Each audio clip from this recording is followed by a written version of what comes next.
아, 그래? 그렇구나.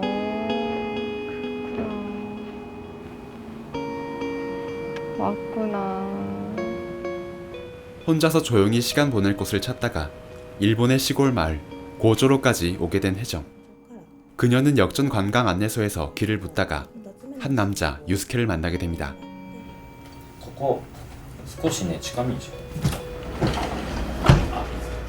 고조에서 감농사를 짓고 있다고 자신을 소개한 그는 길 안내를 핑계로 혜정의 여행에 은근슬쩍 동행을 하다가 아예 하루 동안 자기가 여행 가이드를 해주면 어떻겠냐고 말합니다. ほら篠原さ 응. 行きたいって言ってたじゃん、 응. だからもし明日行く時にはもし行く時には連絡くださ 그러나 누가 봐도 단순한 호의가 아닌 い武田 유스케의 행동. 電話番号 그리고 혜정은 이미 한국의 남자친구도 있는 상황이었기에 私一人で行きたいから。ああそうか静かなのがいいんだろうはねそうですか 일단 유스케의 그 제안을 거절합니다. 그러나 혜정은 바로 그날 밤 아마 그녀를 홀로 일본에 오게 만들었을 어떤 문제 때문에 남자친구와 전화로 다투게 됩니다. 그래서 다음날 아침 그녀는 어색한 미소를 띤 얼굴로 유스케를 다시 만납니다.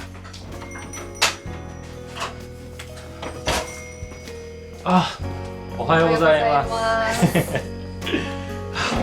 ご飯食べてるの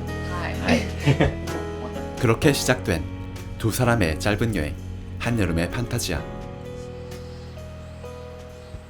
지금부터는 결말에 대한 스포일러가 있는 영화 리뷰가 시작됩니다. 아직 영화를 보지 않으신 분들은 왓챠 플레이에서 영화를 보신 다음 이후 부분을 시청해 주시기 바라겠습니다.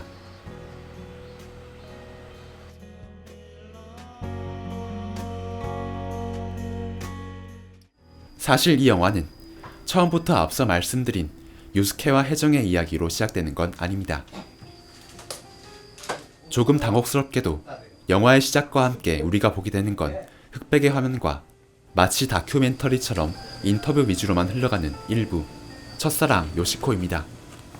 거기다 앞서 소개해드린 2부의 이야기와는 달리 1부에서 혜정은 고조의 촬영지 조사를 하러 온 한국인 조감독 미정으로, 그리고 유스케는 고조시에서 일하고 있는 시청의 지방 공무원으로 등장하고 있죠. お待たせしました、武田と言います 하이, 다케다 씨라고 하세요. 다케다, 저희 만나 다케다 다케다. 유스케. 아, 다케다 네. 유스케. 네. 안녕하십니까. よろしくお願いします 그래서 영화를 보면 조금 혼란스러우실 겁니다. 분명히 같은 인물들로 보이는데 각각의 이야기에서는 서로 다른 인물인 것처럼 행동을 하고 있으니까요. 그러나 1부와 2부는 완전히 별개의 이야기가 맞습니다. 그래서 조감독 미정과 여행객 혜정, 청년 농사꾼 유스케와 공무원 유스케는 서로 완전히 다른 인물로 받아들이셔야 합니다. 1부에서 유스케는 고조시를 배경으로 제작될 새 영화의 감독 태훈과 조감독 미정에게 고조시를 안내하는 업무를 맡으며 두 사람을 만났습니다. 그런데 그 과정에서 그는 두 사람에게 상상력을 자극하는 한마디를 던집니다. ちょっと似てましたミジョンさんに、私とその人が、はい 아, 미정과 닮은 한국 사람이 몇 년 전에도 고조에 왔었다고 말이죠. 그 말에 감독인 태우는 혹시 미정을 닮았다는 그때 그 사람과 로맨스 같은 건 없었냐고 대묻습니다. 무슨 뭐 로맨스 같은 것도 있었나 모르겠네요. もしかしてロメスでもありましたか？いやーまああったらよかったんですけどね 그 질문에 유스케는 웃으면서 아니라고 말하지만 왠지 복잡해 보이는 그의 표정에서 태우는 아마 재미있는 상상을 해보았던 것으로 보입니다. 실제로 로맨스가 이루어지지 않았었다 해도 최소한 유스케는 미정을 닮았다는 그녀에게 호감을 가졌었던 게 아닐까라는 상상을 말이죠. 그래서 태우는 유스케가 잘생겼지 않느냐며 그날 밤 미정에게 굳이 한 번 더 물어봅니다. 잘생겼지. 잘생겼지. 자신의 상상 속에서 두 사람의 연애를 한층 더 진행시켜보기 위해서 말이죠. 그래서 2부에서 펼쳐지는 여행객으로서의 혜정과 청년 농사꾼으로서의 유스케 이야기는 감독인 태훈이 상상으로 만든 한편의 영화 시나리오로 봐야 합니다. 그들의 이야기가 일부의 이야기와 묘하게 얽혀있는 부분이 많은 이유도 昔の写真もある。ここ。 감독이 고조를 돌아다니며 얻은 소재들을 사용해서 2부의 이야기를 써내려갔기 때문일 것입니다. これ私ですわ。 이거 겐지 씨래요. 누가? 예, 예, 예. これこれ俺のお父さんかも。本当に本当に本当だって何年とかないの？これ絶対そうだよ。お父さんだよ。 그런데 여러분은 여기서 또 하나의 의문을 품으실 수 있을 겁니다. 그렇다면 일부는 굳이 왜 흑백 화면으로 처리되었는가에 대해서 말이죠. 보통 우리가 상식적으로 아는 대로라면 흑백의 화면은 과거를, 컬러 화면은 현재를 나타냅니다. 하지만 이 영화는 그 보편적인 문법을 따르고 있지 않습니다. 1부를 흑백으로 만든 이유는 2부에 비해서 과거의 이야기이기 때문이 아니라 생명력을 잃은 공간으로서의 고조를 표현하기 위함에 더 가깝기 때문입니다. 태훈이 미정과 함께 목격한 고조는 젊은 사람들이 모두 떠나며 활기를 잃은 곳이었습니다. 마을에 남은 노인들에게는 새로운 사건보다 죽음이라는 정해진 결말의 그늘이 더 짙게 드리워져 있었죠.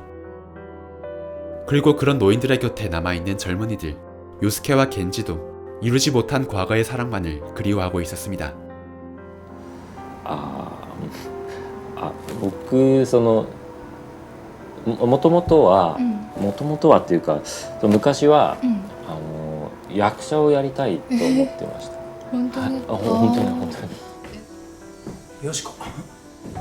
요시코? 아, 요시코 첫사랑. 初恋の人ですか? 그렇게 고조는 새로운 이야기를 만들지 못해서 과거가 되어가고 있는 공간으로 묘사되고 있습니다. 마치 색깔을 잃은 흑백 화면처럼 말이죠. 그런데 그러한 고조에 드디어 색깔이 채워지는 순간이 다가옵니다. 바로 감독인 태훈의 상상력을 통해서 이 공간의 판타지아, 즉 혜정과 유스케의 이야기가 시작되는 1부의 마지막 순간입니다.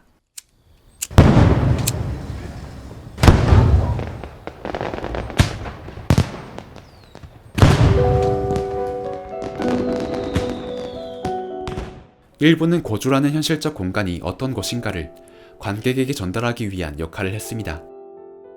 반면에 2부 벚꽃 우물은 그러한 현실적 공간에 판타지가 더해지면 현실이 어떤 모습으로 변할 수 있는지를 우리에게 보여주고 있죠. 桜井戸、ここは井戸、泉、水が湧いてるとこ。ここはね、すごい有名な伝説があって、昔ね、伝説。 요스케는 2부의 제목인 벚꽃 우물에 얽힌 전설을 혜정에게 이야기해줍니다. 벚꽃 우물의 물을 마신 뒤 다시 젊음을 되찾아서 사랑에 빠졌던 한 할머니와 스님에 관한 이야기입니다. 이처럼 2부는 과거의 첫사랑에 머물러 있는 1부의 제목 첫사랑 요시코와는 달리 새로운 사랑을 만들어준다는 전설의 우물을 그 제목으로 삼고 있습니다. 어떤 공간이 비록 흑백의 화면처럼 활력을 잃었더라도 그곳에 우리의 상상력을 불어넣으면 얼마든지 그 공간의 색깔을 다시 되찾아올 수 있음을 우리에게 말해주기 위해서 말이죠. 그래서 이 영화의 1부와 2부는 모두 불꽃놀이 장면을 마지막으로 끝이 나고 있습니다.